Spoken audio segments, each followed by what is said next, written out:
welcome Dr. Gunnar Stålsett, Bishop Emeritus of Oslo and Honorary President for the International Coalition from the World's Religions, Religions for Peace.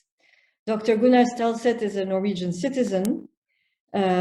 He studied theology in his country and in the United States, and intermittently with his church career, he's been in parliament and in government. He served as he then moved to the international scene and became General Secretary of the Lutheran World Federation based in Geneva. And so that lasted for almost 10 years, from 1985 to 1994. And during that time, he actually also strengthened the organization's human rights and ecumenical profile because he supported very strongly the anti-apartheid campaign in South Africa and Namibia and the peace processes in Guatemala and El Salvador. He's been a member of the Nobel Peace Prize Committee for 17 years, and he's been the chair of the Niwano Peace Prize Committee in Tokyo. His Excellency was co-founder and chairman of the prestigious European Council of Religious Leaders, so he's no stranger to the work that is being done on interreligious dialogue. After his retirement, well, actually, he didn't retire at all. He was appointed the Norwegian government's special envoy to the peace process in East Timor, and there he advocated for truth and justice as preconditions for reconciliation. He's been a member of the Norway-Indonesia Human Rights Dialogue and the initiator of and co-chair of the Religions for Peace Advisory Forum on Peace and Reconciliation in Myanmar, a very important place that needs help. He continues his engagement with interfaith issues, primarily through Religions for Peace, and is actively engaged in the climate issue with the UN environment. I leave the floor to you, Your Excellency.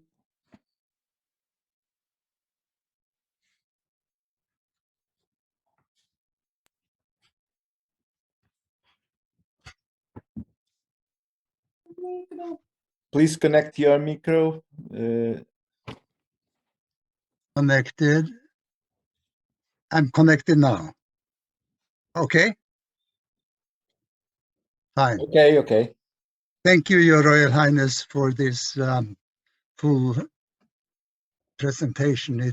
It humbles me to hear all the details, but I'm very, very pleased to be part of this session today. A warm good morning from Oslo, Norway, and from my little study here. This is indeed an auspicious day. Here in Oslo or in Norway, every home is being visited by someone today, inviting us to give financial support to the campaign Girls, Not Brides.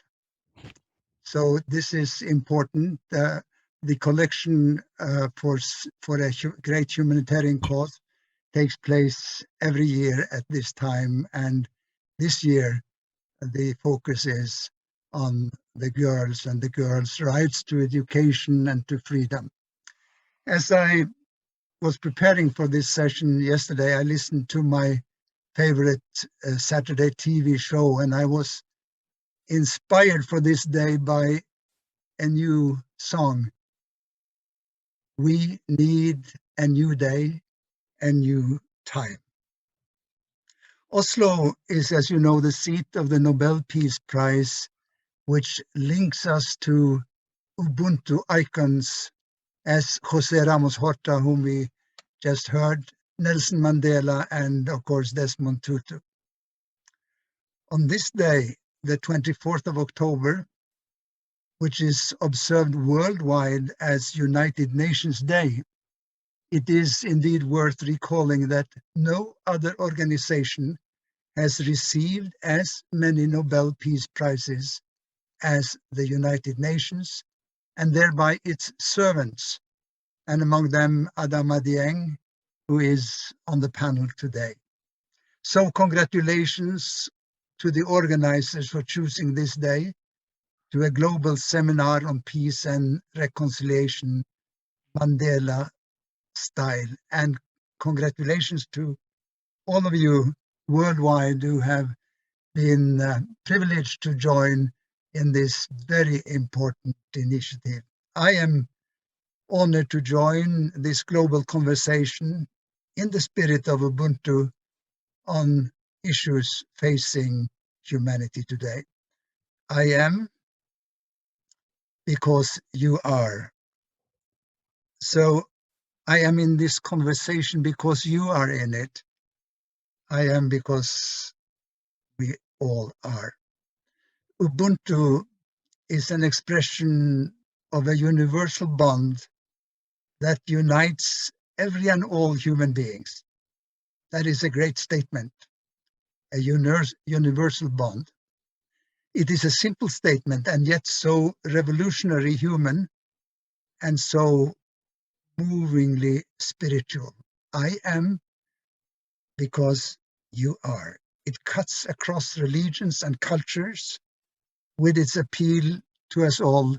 Love your neighbor as yourself. It dignifies self-respect.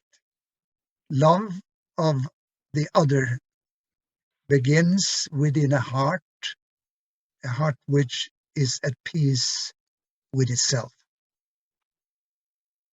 The first event Nelson Mandela attended in Norway upon his release from Robben Island was a conference under the title Anatomy of Hate. The next visit to Norway was for his reception of the Nobel Peace Prize in 1993. Then he shared the honor with his predecessor as president, with de Klerk, the former president of apartheid South Africa.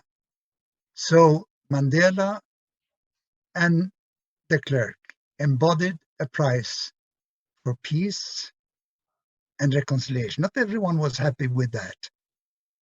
Maybe the majority also in Norway thought Nelson Mandela should have had it alone. But he, in his, I guess, his understanding of Ubuntu, his understanding of ethics of care, his understanding of what makes for peace and reconciliation, lasting peace, he gladly shared it with de Klerk, the last president of apartheid South Africa. Before Nelson Mandela was released in 1990, I had met President de Klerk in his office. I came there to South Africa as General Secretary of the Lutheran World Federation on a pastoral visit to meet with the leaders of 3 member churches of the Lutheran World Federation, 3 member churches who had been suspended from membership because of their support of apartheid policy. On behalf of churches worldwide, I protested the apartheid regime and I called for the release of Nelson Mandela. De Klerk listened carefully. He professed to be a man of faith, and I came there as a man of faith. This was just before Easter, so inspired by liberation theology from Latin America, I spoke to the last president of apartheid South Africa about the crucified people. And I reminded him that in the Christian salvation narrative, the crucified people shall be the risen people, the resurrected people. He listened, and he delivered not because of my speech, but because of the appeal and the pressure from people around the world. Some words are forever etched into the history of mankind, and South Africa is associated with 2 such words. I have mentioned them both, apartheid and Ubuntu. The curse of apartheid lingers on in old and new forms, as does anti-Semitism, Islamophobia, which sometimes is Islamo-hatred, and persecution of many other faiths. I owe my love of the word Ubuntu to the humanitarian giants in the earth, Nelson Mandela and Desmond Tutu. As you understand, I had the privilege to know both. To me, they are Ubuntu incarnate. Strikingly different personalities, both freedom fighters in their own unique ways, both truth seekers, uniquely humble, yet unwavering in their commitment to peace and reconciliation. As Desmond Tutu celebrated his 90th birthday a few days ago, frail in body but strong in spirit, I was remembering that he personified the truth and reconciliation process designed to end apartheid and cleanse the nation of this abomination. Today, I'm sure he laments the deep division that still plagues his beloved people.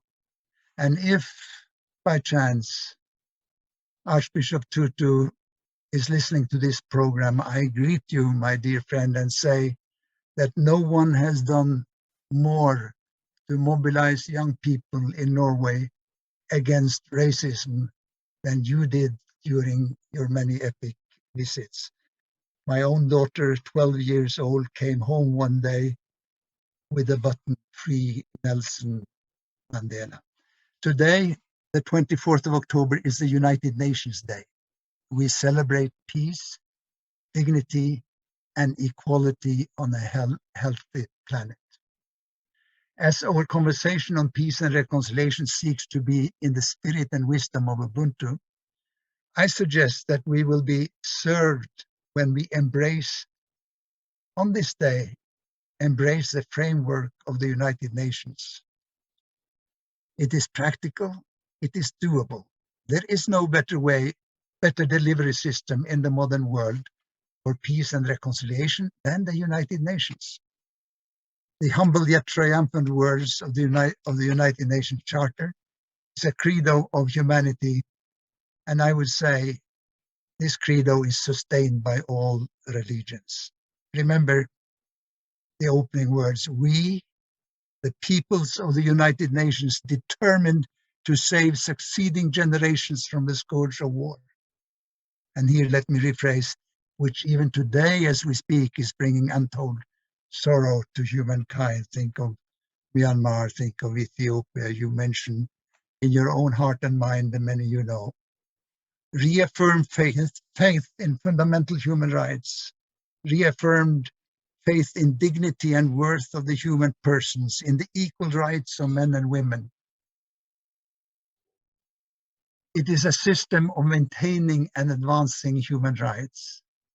It is valid for all nations, large and small. It helps to establish conditions under which justice can be maintained.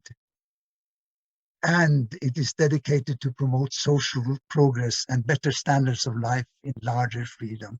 And for these ends, to practice tolerance and live together with one another as good neighbors. We do not need to reinvent the United Nations, but we need to practice it as you do with your program.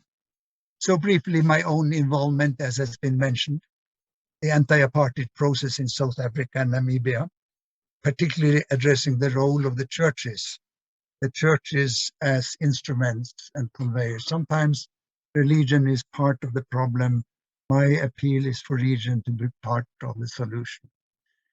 The Guatemala peace process, with the ecumenical consultations which I was able to initiate, and in consultation and cooperation with the UN, we celebrated the accord on firm and lasting peace in 1996, actually the year when Ramos Horta got the Peace Prize, after 36 years of civil war. In Myanmar, Religions for Peace Advisory Forum on National Reconciliation and Peace, we have brought together the NLD, led by Aung San Suu Kyi. We have had the military participate, the ethnic nationalities, and the Rohingyas, who have suffered so much. But now, because of the coup, all this has stopped. But we pray for the day when the democratic process again will be a genuine process for peace and reconciliation in Myanmar.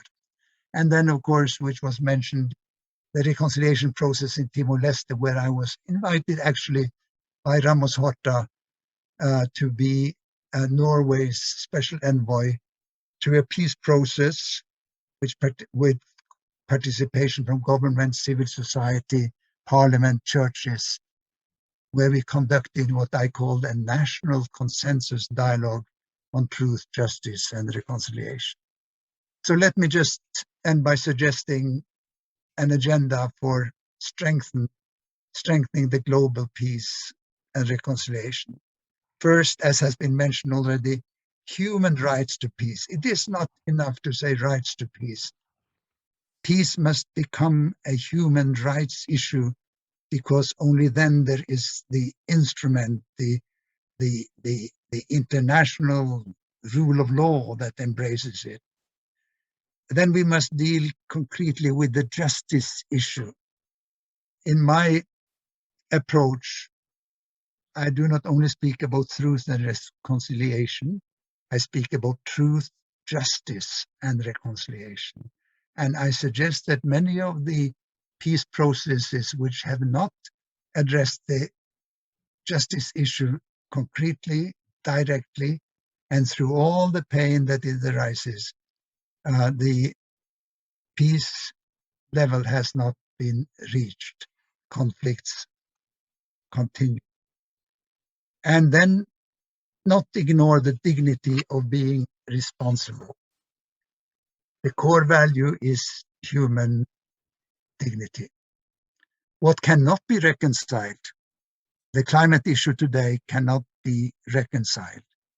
The poverty issue cannot be reconciled. The nuclear issue, equality among nations and within nations, and terrorism. I say they cannot be reconciled with the understanding of reconciliation as finding the sort of a harmonious middle way. No, there is no harmonious middle way in any of these issues.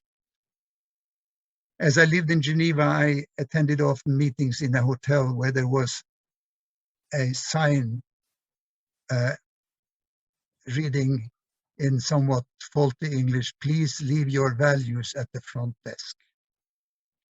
Leaders who know the value of life, of human dignity and human rights should not leave it at the front desk. They should bring these values into the negotiating room when international law is made and practiced, when resources are spent, when development needs action.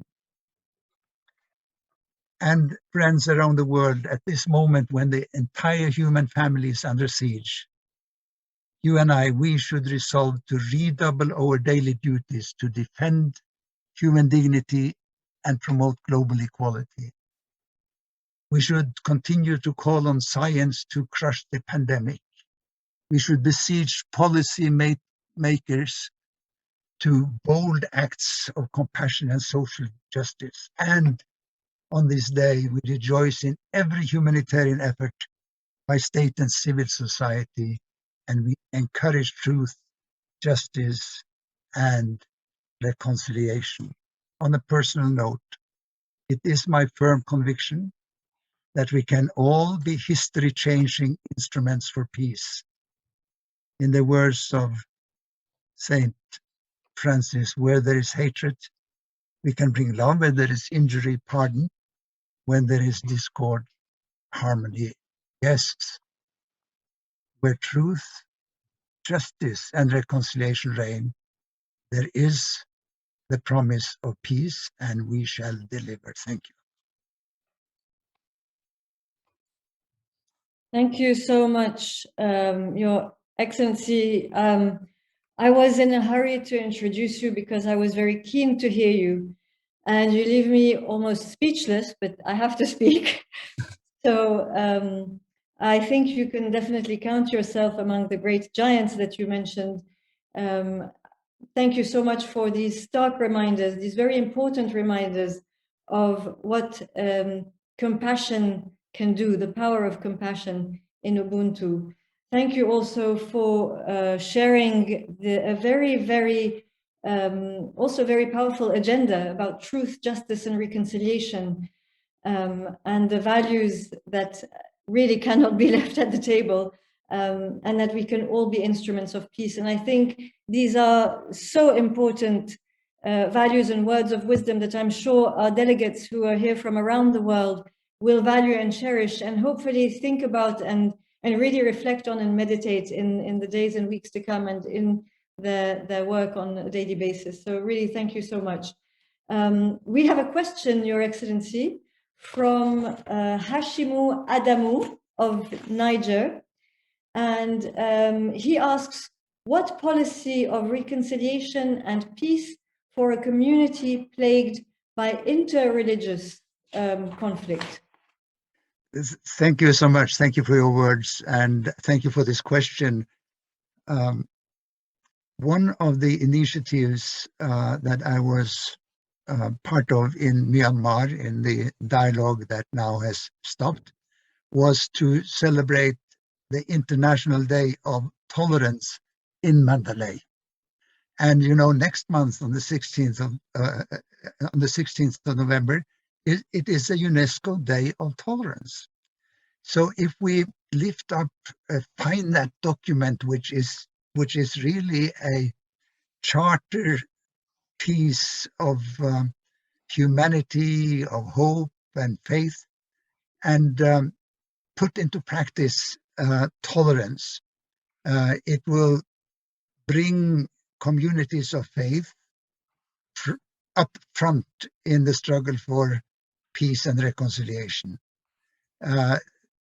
Today, religion is, I'm very sad to say, often part of the problem. And we know there are ethnic, nationalistic conflicts. There is terrorism inspired by many sources. Even religion is hijacked for terrorism. So if we can take the word tolerance and regain it, not only for the conversation, but for practice in the local community. And there is so much being done in this sense around the world, among Muslims, among Buddhists, among Hindus, and among Jews, and people of all faiths, including the Christians.